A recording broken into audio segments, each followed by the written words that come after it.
Lex Reads. So in today's video, I wanted to do my top 10 banned books. These are my go-tos. Again, one of my favorites. I still to this day can't get over the fact that people actually ban books. I just go through this whole, uproar of what people should read and just the nonsense behind it, in my personal opinion. But I did want to share 10 with you guys. So before we get started, don't forget to like, comment, and subscribe. So like I was saying, I want to share these banned books with you. I was actually inspired due to this cup.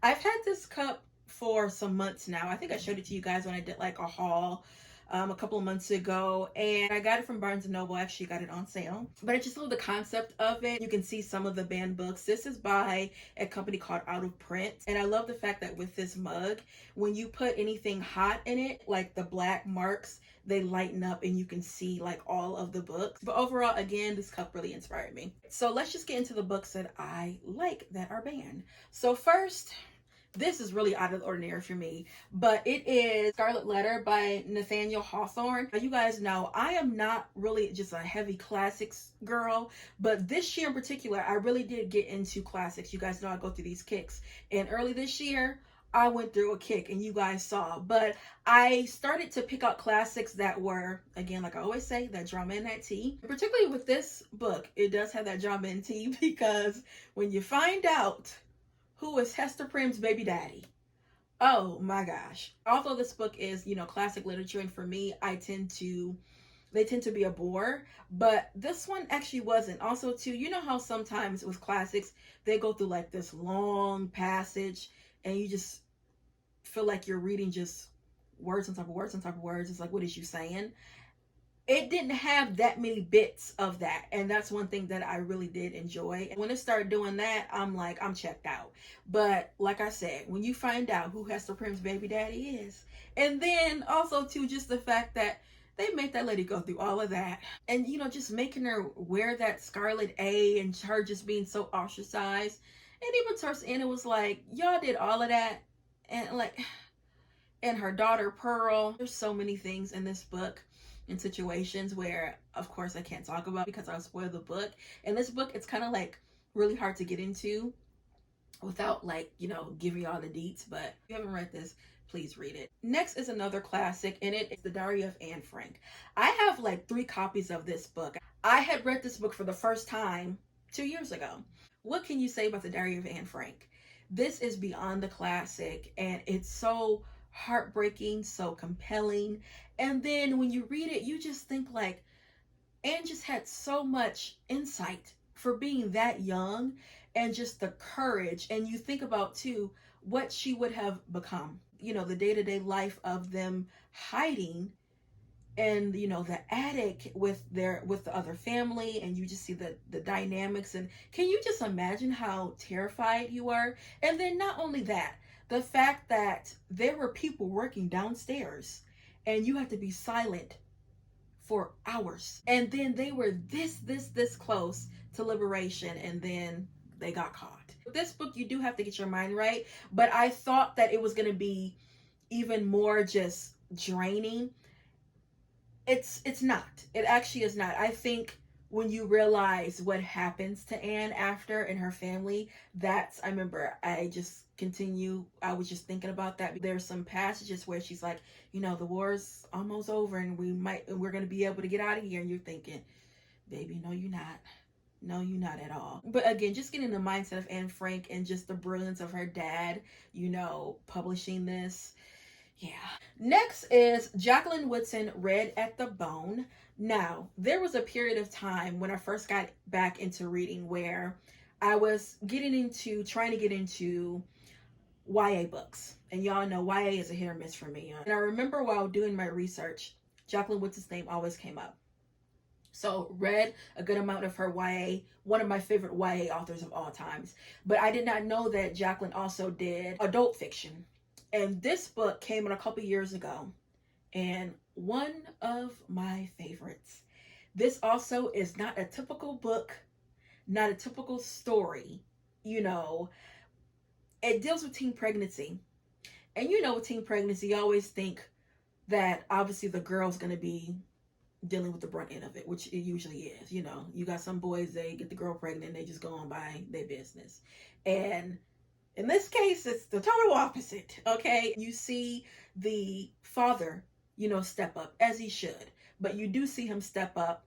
Also, I love the fact that she depicts Black fatherhood. In our community, it's unfortunate, but we don't have a lot of representation of that, okay? And it's always a breath of fresh air when I do read a book that is a Black family and the father is involved, and you see that. And also the fact that this boy was a teenager, he was a child, and they both took responsibilities. You also see the young lady's journey, of her trying to navigate her professional and personal life.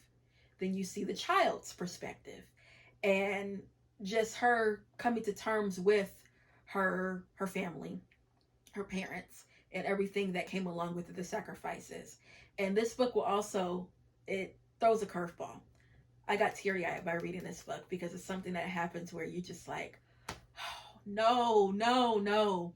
And then another thing that I love about this book is I learned about the Tulsa race riots. That is something in our history that has been erased and people do not like to talk about it. And just the fact that a whole community, Black community that was thriving, and was just demolished by a white mob, and nothing came about it, and they don't talk about that in history. They don't talk about that a lot.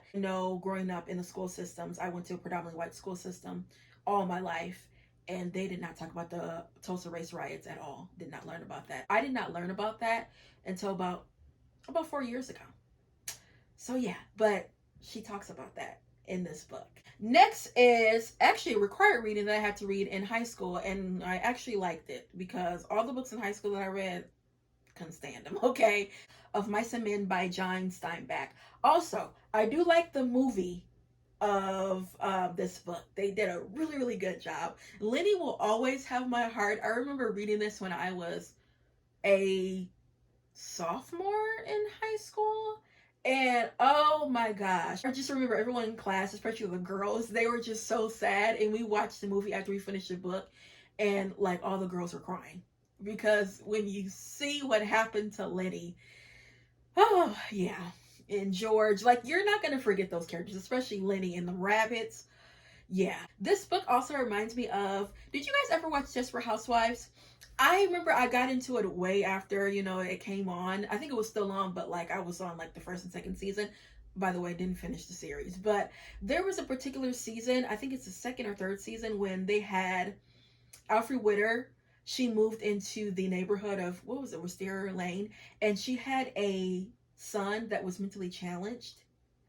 And there was also his brother. And I remember when I watched that it reminded me of Lenny and George, like the brother, dynamic. But it kind of gave me that feel. And then years later, I remember reading an article about Desperate Housewives, and they said that particular character was inspired by Of Mice and Men. And if you have watched that series, especially that particular season, you know what happens, okay? Because there's some consequences, especially when it comes to Lenny, which he didn't mean to do what he did, being around the bush. But yeah, I need to revisit this book because the last time I read this book, you guys, I was a sophomore in high school, but it just had such a lasting impact on me. This is a book that you won't forget. You can't forget. Again, like I said, you won't forget Lenny and the rabbits and George and everything that went along with it. Next is one of my favorite books of all time. This is the first book I ever read on my own when I was in 8th grade,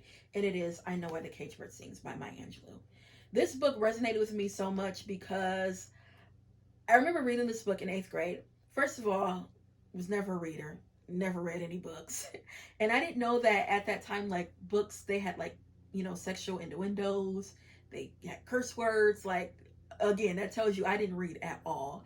And I just was so fascinated by this book, and not just because of those two, instances, but the fact that, Maya grew up with her grandmother, was raised by her grandmother. I was raised by my grandmother.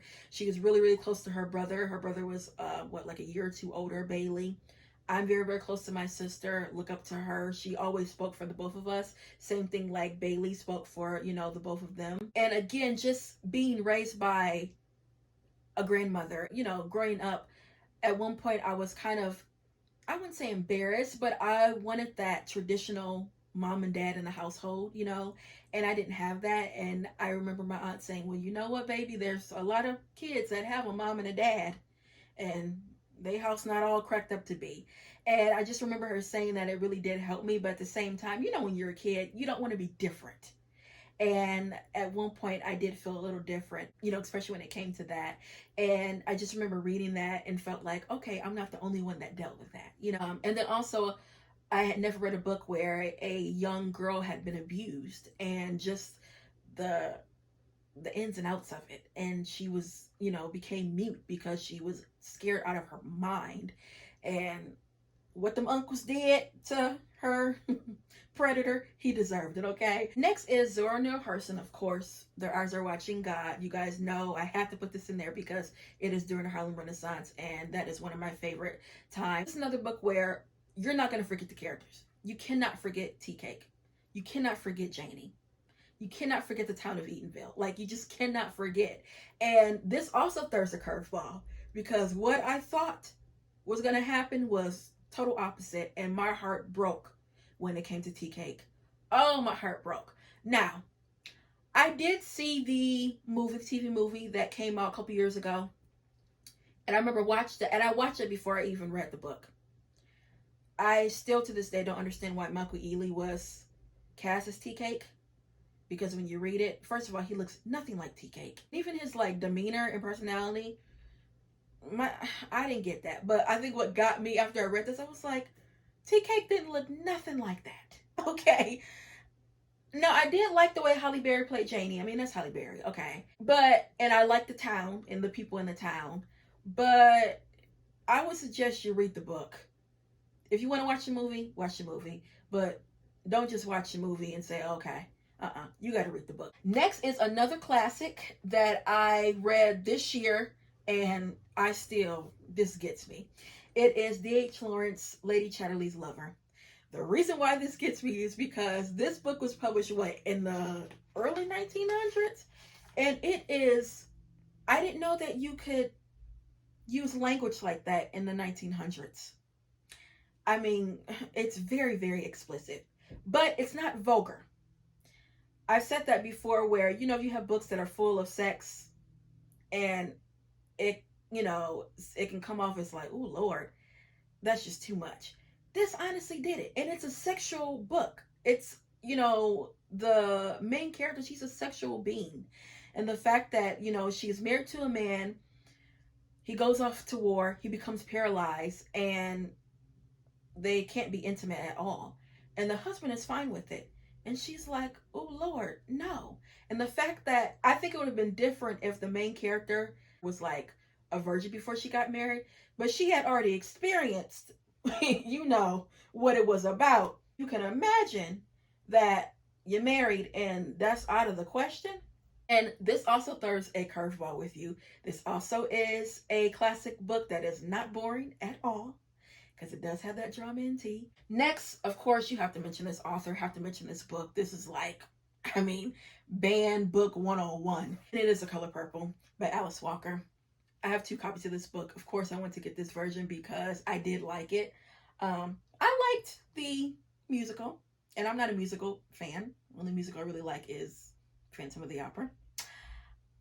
Of course, the first one was better, but I like this. I mean, this story is iconic. Again, another character, Celie, Suge, who else?